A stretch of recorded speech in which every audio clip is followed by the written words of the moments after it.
During this hard season of distancing and disease reports, acts of kindness shine all the more brightly, and that includes the Lord's kindness, the brightest of all. Steve and Diane McNamee were present Sunday in our small circle of worshipers for our live stream. After the worship service cameras turned off, we shared about needs and prayed for each other, and Diane and I both shared the same need. Our dads were near to death. So the group prayed for us to have peace and for our dads to have a welcome into the Lord's presence very soon. Soon turned out to be that very afternoon for Diane's dad, as Steve let me know. The Lord's bright kindness. And he wasn't finished. I was staying the night with Dad. I got to sing and pray over him and then drifted off to sleep in my chair. I awoke about 11:30 and noticed there were no more sounds of labored breathing. And sure enough, he was gone. Like with Diane's dad, the very day our friends had prayed with us, the Lord's bright kindness. But he still wasn't finished.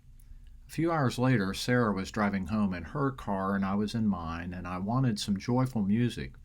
So I put on a playlist with such songs and hit shuffle, and sure enough, the first song up was A New Star by Phil Keaggy. And as I listened, I realized it's about a couple reunited in the Lord's presence, with the family to follow one day.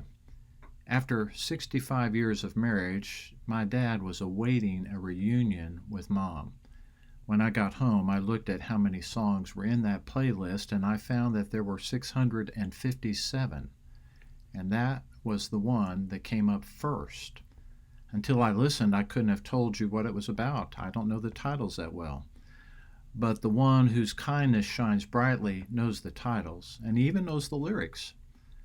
There have been so many brighteners of kindness coming our way since then with calls and notes. Thank you all.